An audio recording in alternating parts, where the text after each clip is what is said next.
everyone and welcome to this gouache painting tutorial. If you're new around here, hi, my name is Anna and today we'll walk through how to paint this ocean wave step by step. This is a very simple painting that would be perfect for any experience levels, so if you like the end result, definitely give this a go. I'm using this new Etchr lab sketchbook today, I hope I'm pronouncing that right, which they kindly gifted to me. This has 230 gram cold press cotton paper, and this one is in the B5 size, so it's a little bit bigger than my A5 bullet journal. However, for this painting, any thicker paper would work. I find gouache to be quite an easy medium to use with many different types of paper. But before we get to the painting phase, let's draw some quick guidelines with a pencil first. Pretty much all the pencil lines will be covered with the first layers of gouache, but I always find that making a quick sketch takes some pressure off of starting the whole painting process, and everything just becomes a little bit easier when you have a better idea of your composition and different elements of the painting. So I wanted this big wave to be the main part of this, but it might also be helpful to mark the horizon line, so where in your painting the water meets the skyline, and what are the shapes and sizes of the waves. I also threw in some smaller wave lines here and sketched the white sea foam part at the top of the painting a little bit too. But after we have this very basic pencil sketch down, it's time to take out the paints and start with the first colors. Here are all the colors I chose to go with today. I wanted my painting to have some colorful accents, so instead of only sticking with the blue or green tones, I'll add in some light pink and peach tones as well. I also wanted the water in my painting to be a little bit more grayish blue tone rather than something super bright. So we'll need some black color and lots of white paint to dim the other colors slightly. But at home, you could pretty much go with any color combination you want, and even some wilder colors might give you a very beautiful end result. But anyway, the first thing we're going to start with here is the sky in the background. And for this, we are going to create this very smooth gradient effect. Switching colors smoothly with gouache paints is not easy, so I'll try my best to give you some good tips that help me to create smoother transitions. First of all, I find that a flat brush usually works the best for this. And I'm going with these pretty fast back and forth strokes to really smooth out the colors. If you feel like the paper is showing a lot under your paints, you're probably using a little bit too much water, so you don't really need much water at all when trying to create a very opaque background layer like this, especially if you're using a bigger brush that naturally tends to pick up quite a lot of water. When I want to create a gradient between two colors, I usually find it easier to define both of the colors at the ends, and then you can start to mix those colors together while working on the part in the middle. So I wanted the top part of the sky to have this light bluish tone, and then the bottom part to have this bright light peachy tone. I also mixed quite a lot of white paint, especially here in the middle part, that created almost this grayish hue to the sky. It will probably look a little bit weird here at first, but in the end, when we have all the other colors here as well, it will end up looking pretty natural. In general, when using gouache paints, you'll need so much more white paint than anything else, especially when working with light tones like these.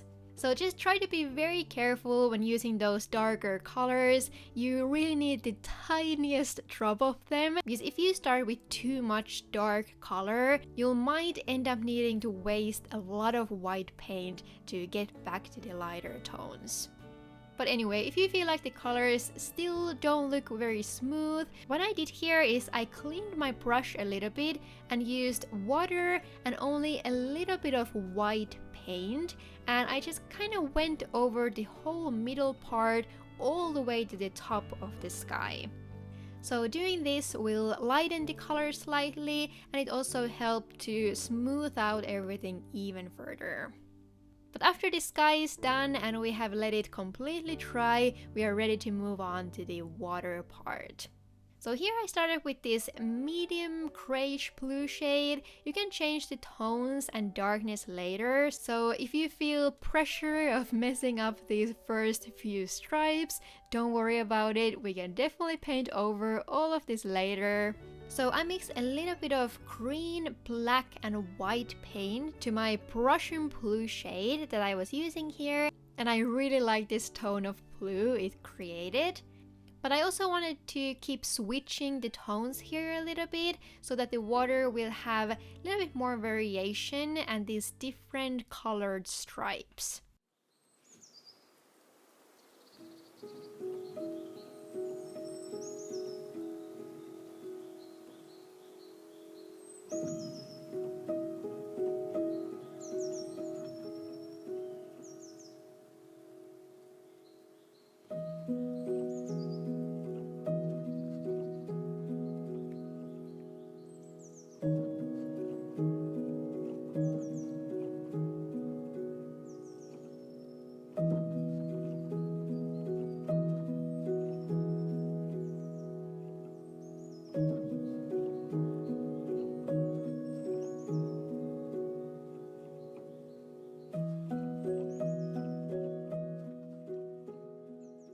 I think a great thing about painting water is that it's pretty forgiving and there are many different ways to paint it. My style here is definitely not the most realistic by any means. I would say that this is a pretty simple and maybe a little bit stylized way of painting water, but these different tones really help to create the appearance of the light and shadows in the waves. Overall, I placed the darkest shadows kind of in the middle of the wave, and then the colors are kind of getting a little bit darker when we are going towards the lower parts of the painting.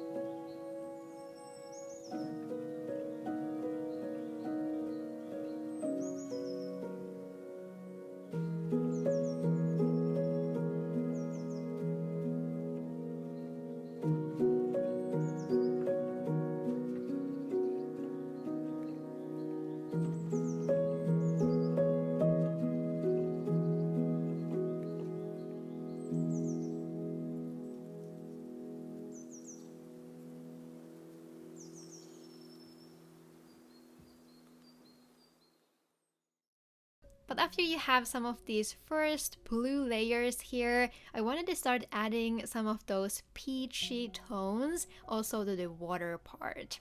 I didn't want to go overboard with this step, so I only tried to add a few highlights here and there, and then also focused a lot of the colorful spots to the sea foam parts. I think adding these darker layers to the foam areas first will make it much easier for us later, because when we're gonna add some white paint over this, having these darker colors underneath adds very natural and easy shadows for us.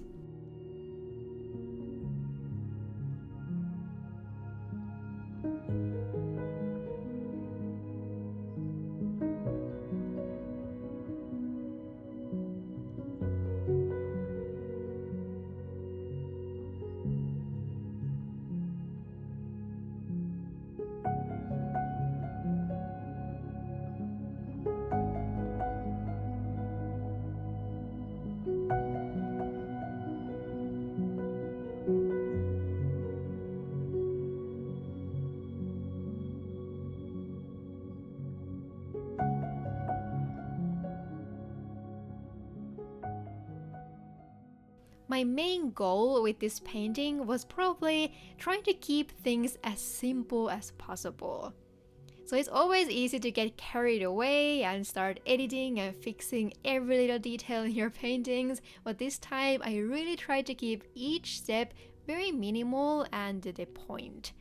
So this whole painting took me maybe a little bit over an hour in real time, which is very fast for me, especially for a painting this size. But yeah, after adding these few color accents, I felt like some of the lines looked a little bit too defined here. So what you can do is take a clean brush, maybe add a tiny bit of water in it, and then go over some of the areas you'd like to smooth out a little bit. I think this works much like a smudging tool when you work digitally, so it's a great way to get rid of some too harsh edges.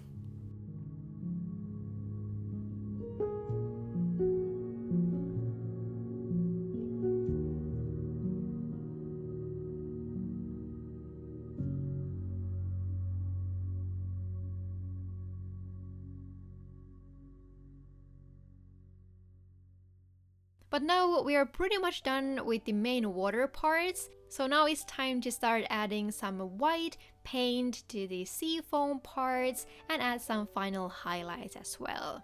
If you were wondering, I also left some of these white dots all over the water part, which was just created by a little bit too dry brush. Usually you would probably want to go over areas like that, but when it comes to water, I think having these uneven white dots here and there just kind of made everything look a little bit more natural, so I just decided to leave everything like this.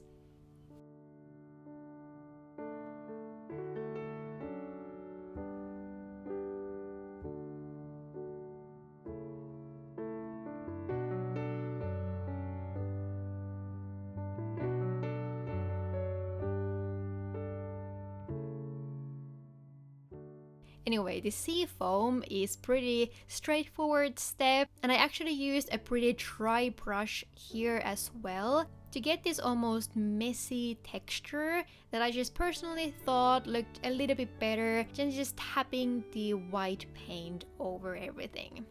And if in any point you feel like you went a little bit overboard with the white shade, you can always go back with a slightly darker color to add back some of the shadows.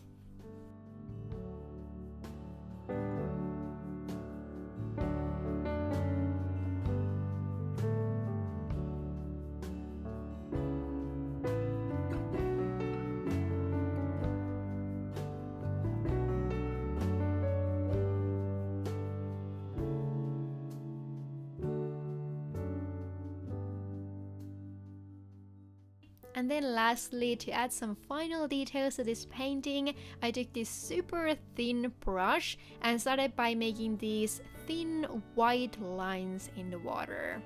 This is not necessary, but I do think that it adds some of that water glimmer effect that makes everything look a step more realistic maybe. I also added a few darker lines here and there to deepen some of the shadows, and you can also break any areas or waves that look a little bit too wide or smooth, and just areas in general that could use an extra line or two.